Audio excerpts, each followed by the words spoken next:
Hello everybody and welcome back to Let's Go for a Walk. Today we'll be discussing a topic called thresholds. Thresholds are going to be the point at which a dog can no longer effectively cope with a situation. Normally it's going to be a somewhat stressful situation, whether for better or worse, so that could be, remaining calm while greeting a new person, or it could be the point at which a dog is going to react in an aggressive manner towards another dog. Dogs, just like people, have thresholds in all different aspects of their life. And when they are in a situation that provides a little bit of stress and things start to get a little bit uncomfortable, right? It's like they say that we can only deal with so much poured into our cup before the cup tips over. Same kind of concept. If you have a dog who's experiencing any sort of behavioral concern, right, and that could be anything, just overexcitement even, you want to start thinking about your dog's thresholds for their triggers. So when you know that there's something that triggers your dog to respond a certain way, at what point do they actually start responding in that way? So for instance, if you have a reactive dog and you're out for a walk on leash and your dog sees another dog. Now, at 200 feet, if that dog is standing still, they might look, but they might not react at all, right? It might be pretty easy to redirect them and keep moving. However, if that dog turns around the corner unexpectedly and is 20 feet away from you, that is probably a completely different story. Now your dog is, barking and lunging on the end of the lead. So why are we talking about thresholds? Because if you understand where your dog's thresholds lie, you can change their behavior. Once dogs go over threshold, their body initiates this stress response, right? Typically it's like a flight, fight, or freeze type of a response. The problem with that is when the body goes into that physiological state, it can no longer think rationally. So, you get kind of like really tunnel vision, thinking about, the thing that's in front of you, everything else kind of goes away, right? They're no longer hearing us. It's like everything that they've ever learned goes out the window and you just cannot get their attention. Oftentimes they're not taking treats. They won't even look at treats. And people are like, I just don't understand. It is because your dog is no longer able to think. So if you can keep them under threshold, what happens is it prevents their brain from going into this fight, flight, freeze stage. And it provides you the opportunity to continue accessing their kind of mental library, right? You still have them. You can still have their focus. So when you are dealing with a behavioral issue, right, and you can recognize, okay, this is my dog's threshold. This is when I just can no longer get their attention. This is when they've hit red zone, right? What do I do about this? What you want to do is you want to start working with them before they hit threshold. So you might be wondering at this point, okay, well, how do I know when they've hit the point where they're before threshold? Normally it seems like they're totally normal, and then all of a sudden they're not.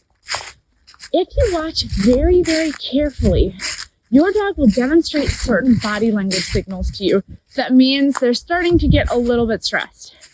Now, if you've got a reactive dog on a walk, this kind of the exception to this is when something very unpredictable happens.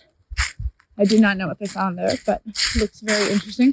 When something very unpredictable happens, like you're walking and a dog turns around the corner and is super focused on them, and you've got a dog who's leash reactive. That's kind of the exception, but even then, typically they will be able to hear, the jingling of a collar or the person coming, and you might see little changes. So you might see your dog becoming more hypervigilant. Hello.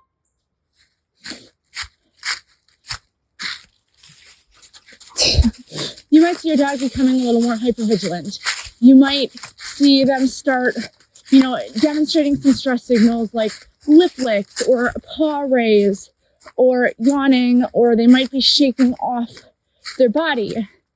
And if you start to see these signals, it means your dog's stress is already increasing, right? So if you've got a dog, again, I'm going to use the reactivity example because it's kind of one of the easiest things to control. If you've got a dog who reacts consistently to other dogs at 40 feet, but at 60 feet, you see them kind of go into this like, all right, well, kind of locked on, I'm starting to pant, I'm starting to lip lick, whatever. You're starting to see signals that are not calm. That means that your dog is already starting to increase in stress. And you want to really acknowledge these signals, because those are the telltale signs that your dog's threshold is going down, right? Because they can only deal with so much stress before it's too much. You want to try to work with your dog kind of around the stage when you are starting to see these little behavioral changes that indicate the dog is becoming triggered, right? This is kind of that way. If you're doing, a desensitization or counter conditioning protocol or whatever type of behavioral modification strategy you are looking to implement, you have to keep them thinking. They can still think in this case, right? When they're kind of starting to notice it, but they're not over the top yet, they can still think.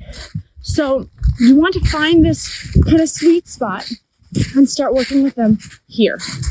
Now, this is not a one-size-fits-all. There are plenty of nuances, right? Certain times you're going to have to teach dogs behaviors before you even get to this point and then implement them, in a real world scenario after they've already been taught the behavior.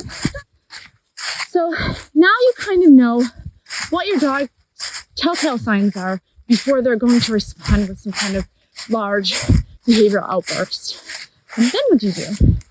So obviously this depends a lot on what kind of an issue you are seeing. Resource guarding treatment is going to look very, very different than aggression to novel people walking into the house, for instance, or leash reactivity or overexcitement.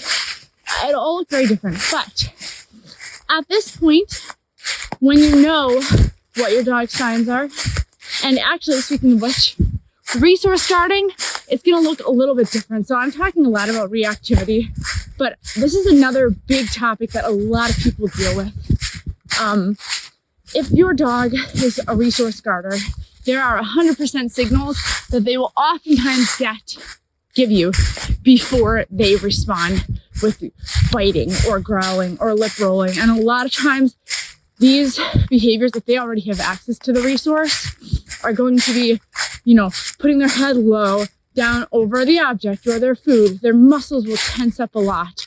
They will side eye whatever's around them. Look out for those things. That means your dog is getting to that point of no return. If your dog is resource guarding, does not have access to the object, it's going to look a lot different, right? They might look around for that object or the food a lot, or they might, in cases of dog resource guarding, be trying to control the movement of your other dogs. You can always tell when your dog is starting to get into that zone by just looking out for these little signals. All right, so back to what can you actually do about this? So once you have found that point, before they're hitting threshold, you want to work in that realm, right? You want all of your training and behavioral work to be happening, either when they're calm or when they're starting to get stressed. And then as you build their tolerance and as you increase their threshold, suddenly you're able to move a little bit closer, make the criteria a little bit more complicated. And eventually, if you do this systematically, you can fix the problem. So that is all for today. I am just going to duck under this log.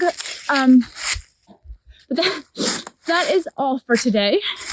Thank you so much for joining us and for listening to this. If you enjoyed what you heard, please like and subscribe, and we'll see you soon.